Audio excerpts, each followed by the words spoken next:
గత ప్రభుత్వాన్ని అనేక రకాలైనటువంటి విమర్శలు చేసి అధికారంలోకి రావడానికి అనేక అడ్డదారులు దొక్కి నోటికి ఏదొస్తే అది మాట్లాడి ఆచరణలో అలవిలో అమలులో సాధ్యంగానటువంటి అనేక హామీలు ఇచ్చినటువంటి కాంగ్రెస్ పార్టీ ముఖ్యమంత్రి రేవంత్ రెడ్డి గారి నాయకత్వంలో నిన్న కొత్త మెమో ఇష్యూ చేసినారు.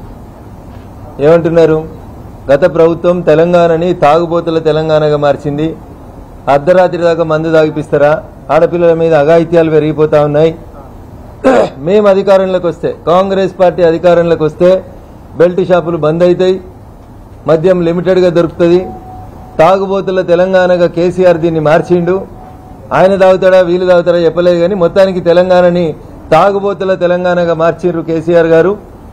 కాంగ్రెస్ పార్టీ అధికారంలోకి వస్తే ఈ తాగుబోతుల తెలంగాణని బాగా సుభిక్షం చేస్తాం, తాగుబోతుల తెలంగాణలో ప్రజలకి మందు అందకుండా చేస్తామని చెప్పినటువంటి కాంగ్రెస్ పార్టీ అధికారంలోకి వచ్చిన తర్వాత నిన్న ఇచ్చింది మెమో. పాత మెమోకి కంటిన్యూయేషన్లోనే ఓ కొత్త మెమో ఇచ్చింది కాంగ్రెస్ పార్టీ ప్రభుత్వం. ఏమంటారు? శుక్ర శనివారాల్లో అయితే రాత్రి 1 గంట దాకా తాగొచ్చాటన్న.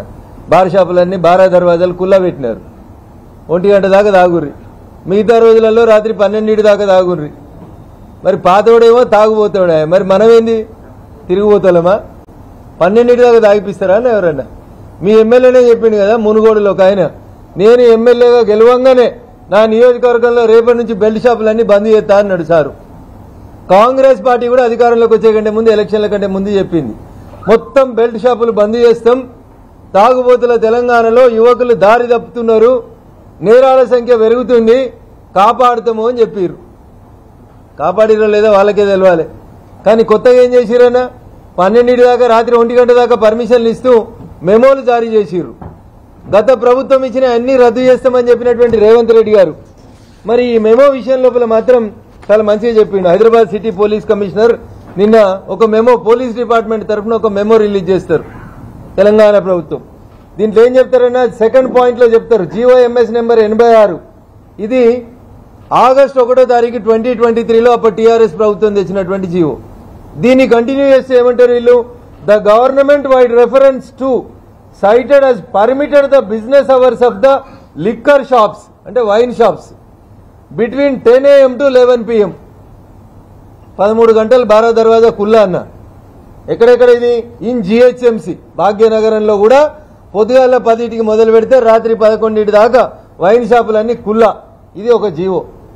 అండ్ పెరిఫెరల్ ఏరియాస్, GHMC పక్కనున్న పెరిఫెరల్ ఏరియాస్ లో కూడా మీరు 13 గంటల పాటు మీకు వైన్ షాప్స్ కంప్లీట్ గా అందుబాటులో ఉంటాయని చెప్పినారు.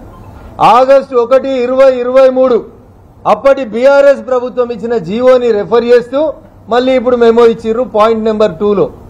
పాయింట్ నెంబర్ 3లో ఏమంటాడన్నా? ఇంకా timings of weekdays excluding Friday and Saturday 10 AM to 12, midnight 12 దాకానన్నా. శుక్ర శనివారాలు తప్ప మిగతా రోజులలో పొద్దుగాల 10 నుంచి రాత్రి 12 దాకా తాగుండ్రి, తూగుండ్రి. 12 గంటల తర్వాత పోలీసు వాళ్ళు టెస్ట్ చేస్తే అది పెట్టి ఊదితే మళ్ళా ఇంకొక రకంగా ఇన్కమ్ ఇచ్చేది ప్రభుత్వానికి. అంటే రాష్ట్ర ప్రభుత్వాన్ని నడిపేందుకు ఖజానా లేని కారణం చేత ఇటు మందమ్మి అటు ట్రాఫిక్ పోలీసు వాళ్ళని పెట్టి 2 రకాలుగా కూడా ప్రభుత్వం ఆదాయాన్ని పెంచుకోవాలని చూస్తుంది. ఇంకా బంపర్ ఆఫర్ ఇచ్చిరన్న వీకెండ్లో శుక్రవారం శనివారం 2 రోజులు పొద్దుగాల 10 నుంచి రాత్రి 1 గంట దాకా తాగుమన్నారన్న. 10 to 1 అట. కనీసం వారాంతంలోనే భార్య పిల్లలతోటి ఇంట్లో ఉండాలని కోరుకోవాలి. 7కే వైన్ షాపులు బంద్ చేయాలి, కానీ 1 గంట దాకా తాగేందుకు ఫెసిలిటీ ఇచ్చింది గౌరవనీయులు రేవంత్ రెడ్డి గారి నాయకత్వంలో ప్రభుత్వం. నేను సూటిగా అడుగుతున్నా రేవంత్ రెడ్డి గారిని, పోయినోడు తాగుబోతంటివి, పోయినోడు తాగిపిస్తున్నాడంటివి, మద్యం మీద ఆదాయం తెచ్చుకుంటుండంటివి, ప్రజల ధన మానాలని దోసుకుంటుండంటివి. మరి అన్న ఇలా నువ్వు చెప్తుంది ఏందే?